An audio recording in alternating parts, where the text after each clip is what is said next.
Halo, selamat siang dari Jogja. Ini adalah Trix Panorama 360 ARGB. Ini adalah brand baru untuk I/O water cooling.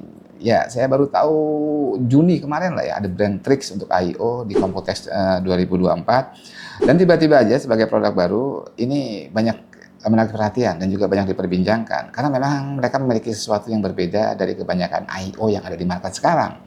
Salah satu poin yang paling menarik perhatian adalah penggunaan Curve AMOLED display di I/O ini. Jadi kalau kita ngomong LCD display di I/O itu sudah umum lah ya. Banyak banget brand yang sudah menggunakan LCD di atas water block-nya. Cuman yang di Trix ini berbeda. Mereka menggunakan panel AMOLED dan itu pun curve, tepatnya L-shape ya. Sehingga memang beda banget dengan kebanyakan water cooling yang ada. Secara estetika ini jelas-jelas stand out sekali. Dan bukan cuma itu, mereka juga meng-highlight kalau mereka menggunakan premium water pump dari Asetek generasi ke-8. Dan kita akan bahas produk ini, Trix Panorama 360. Tapi sebelum kita unboxing, kita akan coba lihat dulu di website-nya seperti apa. Poin-poin apa aja mereka highlight untuk Panorama 360 ini. Kita langsung masuk ke websitenya trixzone.com. Jadi seperti yang kita omongin di depan, poin pertama yang mereka highlight adalah masalah AMOLED L-shape screen-nya. Jadi di sini dibilang informasinya adalah size-nya itu 6,5 inci. Resolusinya 2K dengan refresh rate-nya 60 Hz. Terus berikutnya masalah tadi juga water pump-nya dari Asetek generasi ke-8. Jadi Asetek ini adalah produsen water pump untuk I/O yang biasanya dipakai untuk I/O kelas premium. Dulu NZXT itu pakai Asetek ya, sekarang kayaknya udah enggak. Terus kayak misalkan Asus Ryujin itu biasanya juga pakai Asetek. Setelah water pump mereka juga mengklaim bahwa fan-nya ini juga beda ya. Mereka bilang ini namanya Rota RGB fan untuk yang versi RGB ini. Jadi mereka juga punya beberapa preset untuk eksklusif untuk rotasi RGB-nya. Jadi ada dua versi, yang RGB dan yang non RGB, bedanya cuma di fan-nya doang. Terus juga ada dua size, 240 sama 360 mm. Dan juga ada dua warna, yang putih dan yang hitam ya. Jadi kalau kita lihat ke bawahnya lagi, yang mereka lebih detailkan adalah masalah LCD display-nya. Mereka serius banget. Mereka juga punya software sendiri namanya Canali yang bisa kita gunakan untuk mengoptimalkan tampilan di AMOLED L-shape display-nya di Panorama ini. Ada beberapa tools-nya juga untuk splitting screen, untuk recording-nya juga. Emang luar biasa, mereka sangat serius untuk AMOLED display-nya ini. Selain itu juga selain AMOLED, water pump, terus juga masalah fan-nya dan juga masalah software untuk LCD-nya, mereka juga ngomong kalau ini di radiatornya, di fin-nya lebih rapat density-nya dan juga tubing-nya itu lebih thick, lebih ramping 40%. Yaitu selebihnya untuk support soketnya ya normal, AM5 ke bawah, AM4, AM5 support, untuk Intel juga sampai LGA 1851 support. Oke gitu, jadi dari spesifikasi yang coba kita cari tahu infonya tadi, sudah hampir pasti ya, AMOLED display, terus Asetek Gen8, ini hampir pasti masuk ke segmen premium ya, harganya nanti. Kita akan info di akhir video. Oke, kita akan coba unboxing dulu, kita akan coba lihat fisiknya seperti apa, dan juga kelengkapan penjualannya.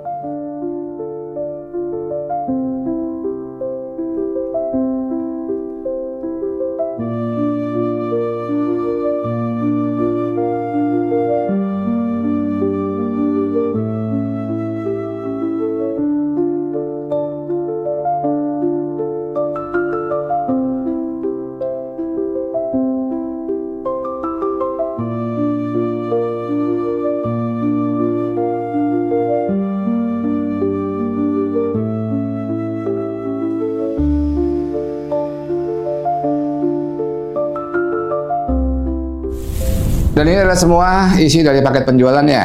Ada user manual, ada bracket-bracket untuk Intel dan AMD, beserta thermal paste-nya, ada sebuah hub dan juga perkabelannya. Dan ini adalah I/O-nya ya. Jadi ini adalah Panorama 360 dari Trix. Dan ini adalah poin yang paling mereka highlight tentunya. Ini adalah AMOLED Curve LCD mereka. Jadi ini yang berbentuk L seperti ini. Ini LCD display mereka dibuat dari panel AMOLED dengan lengkungan seperti ini. Resolusinya 2K dan juga refresh rate-nya 60 Hz. Dan ternyata ini bisa dibuka ya. Nah kayak gini. Cuman cover sebenarnya. Ada kabel USB 2-nya di sini. Ya, ketika dibuka di dalamnya ada sebuah fan 6 cm untuk meninggikan water bubble di bagian dalam.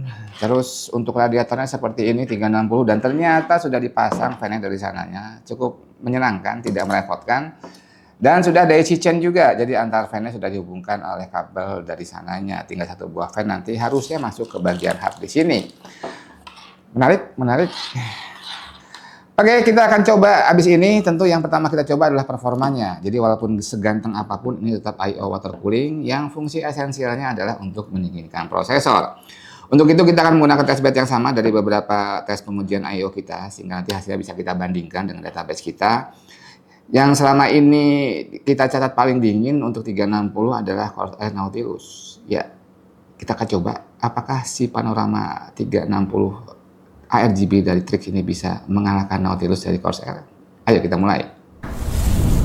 Jadi udah kita pasang Trix Panorama 360-nya kayak gini. Emang kelihatan stand out banget nih LCD-nya ya. Walaupun ini belum kita install software ya, cuman ini rolling aja brand Trix. Jadi testbednya sama seperti kemarin 14900K, Z790 dari Phantom Gaming-nya ASRock, RAM-nya 32 GB, 6000 MT/s. Jadi seperti yang kemarin kita akan jalankan Cinebench R23 selama 10 menit throttling test. Kita akan pantau juga lognya dan kita bandingkan lognya dengan beberapa I/O yang pernah kita coba. Dan juga nanti tentu skornya kita akan coba bandingkan juga. Jadi untuk setting BIOSnya kita semua lepas power limitnya. Jadi PL1, PL2 semuanya dilepas jadi unlimited power. Terus untuk fan-nya, untuk I/O-nya kita setting di performance ya.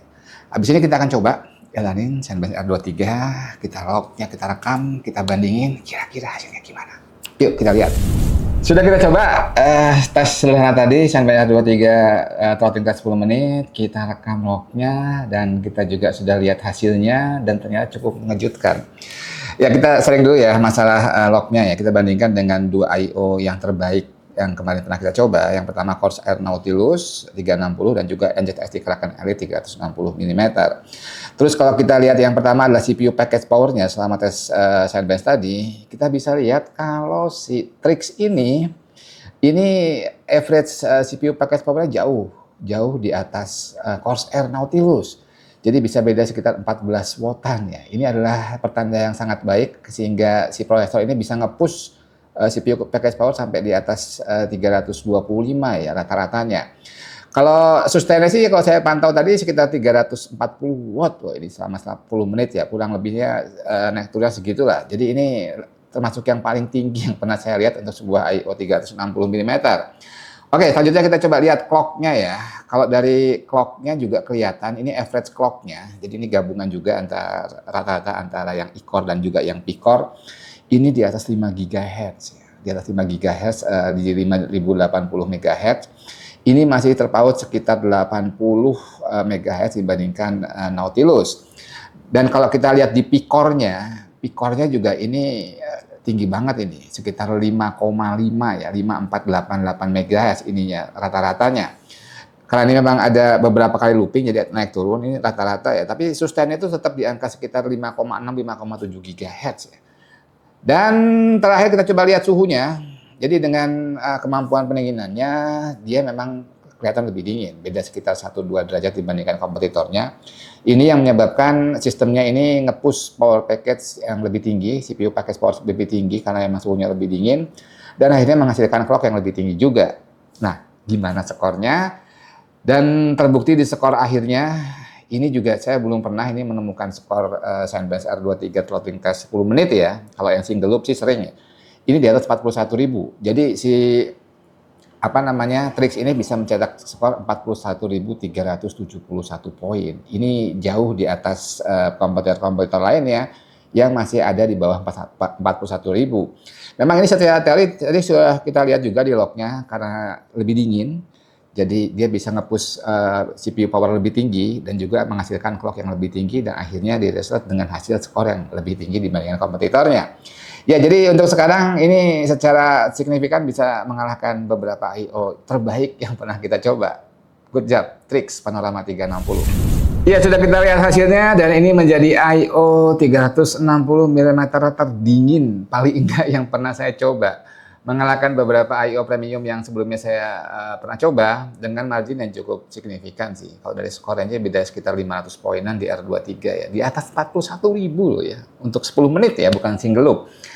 Ya, jadi memang itu tadi sudah kita lihat, memang ada teorinya juga, bisa lebih dingin, karena memang bisa lebih dingin juga CPU package power bisa lebih tinggi, dan kalau bisa lebih tinggi hasilnya skornya juga lebih tinggi. Dan ternyata penggunaan Asetek Gen 8 untuk water pump ini meter ya. Jadi ya ini jadi mengacu pada hukum honor go honor rupo, dengan harga yang cukup premium. I/O ini menawarkan tampilan yang luar biasa elegan dan juga berbeda dengan hampir semua I/O yang ada di market sekarang, dan juga performanya termasuk salah satu yang terbaik yang bisa kalian beli. Tadi di depan saya ngomong mau info harganya kan. Ya, harganya itu kurang lebih sekitar 6 juta rupiah untuk yang 360 mm. Ada varian warna putih, ada juga varian warna hitam. Ya, memang premium ya. Tadi di depan saya juga bilang kebanyakan I/O yang menggunakan water pump dari Asetek Gen 8, Gen 7 Gen 8 itu pasti adalah kebanyakan adalah I/O premium. Ya, jadi itu mungkin yang kita bisa sharing tentang sebuah brand baru untuk I/O water cooling, Trix Panorama 360. Tadinya saya mau sekalian explore untuk LCD display-nya sama ngebuild yang ganteng maksimal seperti apa, cuman kayaknya jadi kepanjangan. Karena memang ada beberapa yang harus saya explore juga tentang softwarenya juga. Jadi kalau saya jadiin satu harusnya takutnya jadi kepanjangan videonya.